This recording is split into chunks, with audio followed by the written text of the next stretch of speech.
인간은 자연 현상을 탐구하고 그 결과를 다양한 영역에 활용함으로써 과학기술을 발달시켰다. 특히 20세기 이후 등장한 핵융합 기술, 우주공학 기술, 디지털 기술, 로봇공학 기술, 생명공학 기술 등은 이전과 비교할 수 없을 정도로 빠르게 발전하고 있으며 생활 속에서 광범위하게 활용되고 있다. 이러한 과학기술은 우리에게 어떤 혜택을 주었을까? 먼저 과학기술은 물질적 풍요와 안락한 삶을 누리게 해주었다. 기계공학의 발달 및 신소재의 개발 등으로 의식주와 관련된 재화가 대량으로 생산되었으며 삶의 각 영역에서 자동차가 전진되면서 더 많은 여가를 누릴 수 있게 되었다. 또한 과학기술은 시공간적 제약에서 벗어날 수 있게 해줬다. 정보가 디지털화되고 전 세계가 인터넷망으로 연결됨에 따라 세계 어느 곳에 있는 사람과도 실시간으로 정보를 교환할 수 있게 되었으며 교통수단의 발달로 전 세계 어느 곳이든 자유롭게 여행할 수 있게 되었다.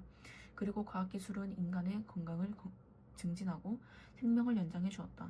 생명공학 기술의 발달로 새로운 검진 기술과 치료법, 신약 등이 개발되어 각종 난치병을 예방하거나 치료할 수 있게 되었다. 그러나 현대의 과학기술이 인류에게 혜택만을 안겨준 건 아니며 여러 가지 문제를 일으키기도 한다. 매년 5천만 톤씩 발생하는 전자쓰레기가 아프리카의 여러 나라와 인도, 파키스탄 등 환경 규제가 느슨한 개발도상국으로 수출되어 소각된다. 이때 유독물질에서 발생하는 연기는 그 지역의 대기를 오염시키고 대기 순환의 이동 경로를 통해 전 세계로 이동되며 눈, 비와 함께 지상으로 내려와 식물과 동물의 내부로 유입된다. 위 내용에서 알 수 있듯이 과학기술은 환경 문제를 발생시키기도 한다. 과학기술의 발달에 따른 대량 생산과 대량 소비로 발생하는 쓰레기의 증가는 대기오염 등 환경을 심각하게 훼손하고 있으며 동식물의 생명마저 위협하고 있다. 또한 과학기술은 인간의 주체성을 약화시키고 비인간화 현상을 초래하기도 한다. 과학은 원래 인간을 위해 존재하는 것인데 오히려 인간이 과학기술에 종속되는 현상이 발생한 것이다.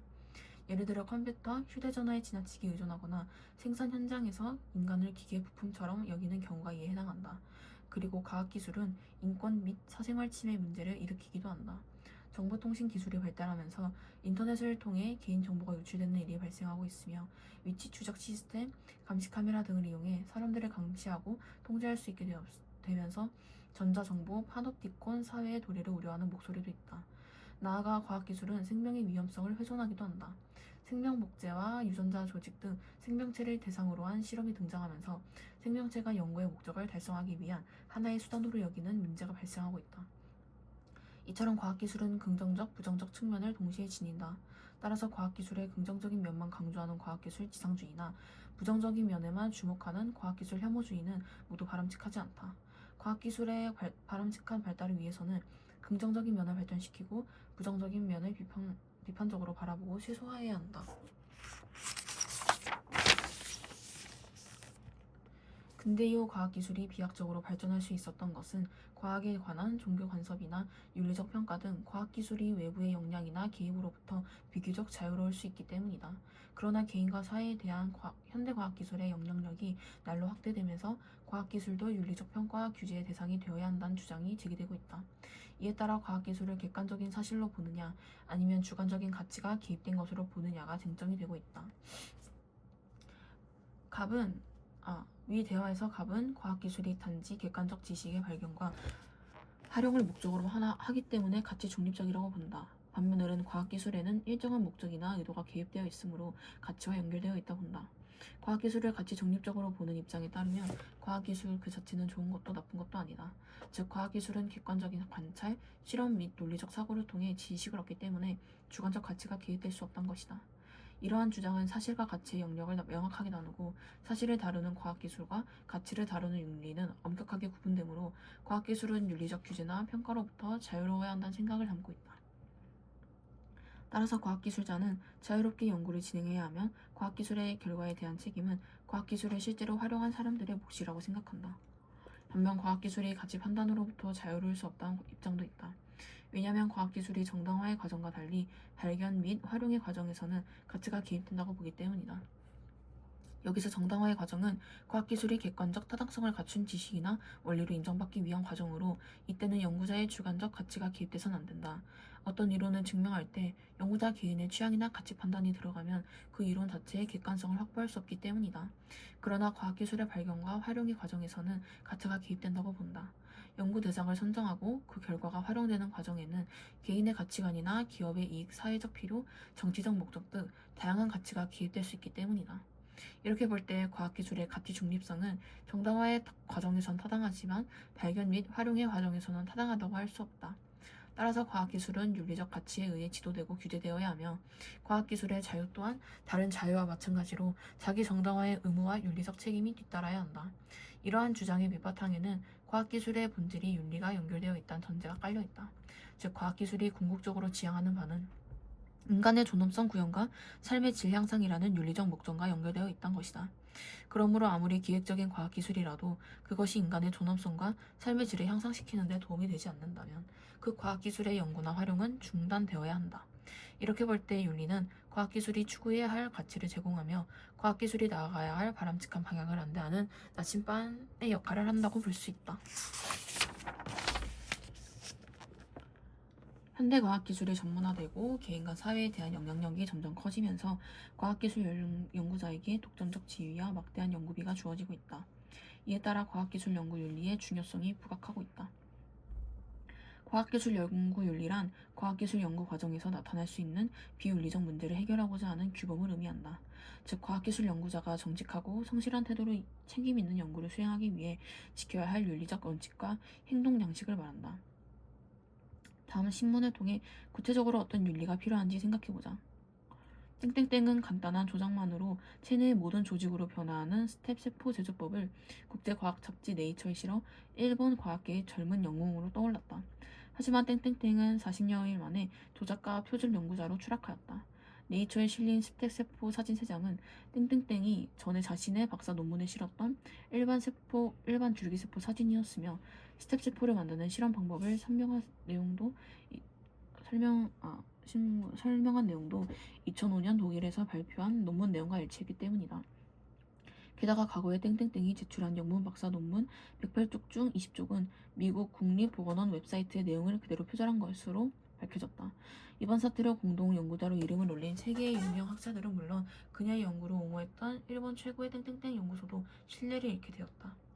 앞 기사에서 살펴본 바와 같이 과학기술 연구자는 연구 과정에서 비윤리적인 행위를 하지 말아야 한다.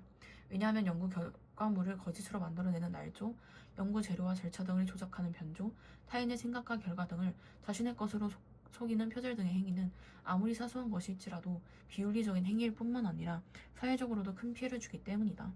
이외에도 과학기술 연구자는 실험 대상을 윤리적으로 대우해야 하며 연구 결과를 완전하게 공표해야 하고 실질적으로 기여한 정도에 따라 연구 공로를 공정하게 배분해야 한다. 인간 존엄성의 구현과 삶의 질 향상이라는 과학기술의 궁극적 목적을 실현하기 위해 과학기술은 연구 윤리의 준수뿐만 아니라 사회적 책임을 다해야 한다. 다음 내용을 통해 생각해보자. 조류 독감 전염성 연구를 임시 중단하며 우리 연구자들은 조류 독감 바이러스의 전염성에 관한 이해를 증진할 수 있는 바이러스 돌연 변이를 만드는 데 성공했다. 그러나 우리는 이 바이러스가 실험실 밖으로 나올 경우 전염병을 일으키거나 폭력 단체들에 의해 악용될 수 있다는 두려움을 인식하고 있다. 이에 우리는 과학계에 함께 참여하는 국제 토론을 제안하며 토론 시간을 얻기 위해 60일 동안 해당 바이러스를 쓰는 어떤 실험도 수행하지 않을 것이다. 위의 성명은 연구의 결과가 가져올 위험을 인지한 연구자들이 사회적 책임을 통감하고 연구를 중단한다는 내용이다. 과학에 대하여 과학 연구의 건전성 유지, 과학적 지식의 억압과 왜곡에 대한 저항, 과학적 성과와 완전한 공포, 인종적 민족적 장벽을 넘어 다른 과학자와 협력할 것, 기초과학과 응용과학의 균형을 올바르게 고려하여 과학의 발달을 확실하게 할 것. 1. 과학, 특히 자기 자신의 분야가 당면한 경제적, 사회적 문제에 관하여 지니는 의미를 연구할 것, 그리고 이런 지식이 광범위하게 이해되고 실행으로 옮겨질 수 있도록 노력할 것, 기아 및 질병과 싸우고 모든 나라의 생활과 노동 조건을 평등하게 개선하기 위해 과학을 사용해야 새로운 방법을 탐구할 것. 이 경우 궁극적으로 같은 목적을 지닌 모든 조직 및 개인과 협력할 것, 공공행정의 모든 측면을 연구하고 과학적 방법이 충분히 사용될 수 있도록 노력하며 또 이 분야에서 과학의 진보가 갖는 의의를 국민과 정부가 항상 알 수 있도록 할 것. 이처럼 과학기술이 사회적 책임을 다하기 위해 우리는 어떤 노력을 해야 할까? 먼저 과학기술을 개발할 때는 과학기술의 부작용을 충분히 검토하고 이에 대처해야 한다. 즉, 과학기술의 결과물이 사회에 미칠 수 있는 부정적 영향과 미래에 초래할 수 있는 위험을 폭넓게 검토하여 이에 대한 예방적 조치를 해야 한다. 이와 관련하여 독일의 철학자 요나스는 과학기술 시대에 걸맞은 책임 윤리를 새롭게 확립해야 한다고 주장하였다. 그는 책임의 범위를 현 세대로 한정하는 기존의 전통적 윤리관으로는 과학기술 세대에 발생할 수 있는 문제를 해결하는 데 한계가 있다고 보았다. 오늘날 과학기술을 자연을 통해 통째로 파괴할 수 있을 만한 힘을 갖게 됨에 따라 윤리적 책임의 범위를 자연은 물론 미래 세대로까지 확장해야 할 필요가 있다는 것이다. 또한 인류의 당면 과제를 해결할 수 있는 과학기술을 개발해야 한다. 기아나 환경 문제 등 전 지구적인 과제를 해결하기 위해서는 과학기술의 역할이 매우 중요하다. 따라서 적정 기술, 식량 증산 기술, 대체 에너지 기술 등과 같은 다양한 기술을 개발하여 지구촌의 당면 과제를 해결할 수 있도록 힘써야 한다. 그리고 과학기술의 사회적 책임을 실현하기 위한 제도적인 장치를 마련해야 한다. 예를 들어 기술 역량평가제도, 과학기술윤리위원회 등과 같은 제도나 기구를 만들어 과학기술이 올바로 활용될 수 있도록 뒷받침하고 과학기술의 활용에 관한 시민들의 감시와 참여를 이끌어내는 장치도 만들 필요가 있다. 이와 같은 노력을 통해 과학기술이 사회적 책임을 다할 때 과학기술은 바람직한 방향으로 나아갈 수 있으며 인류는 더욱 풍요로운 삶을 누릴 수 있다.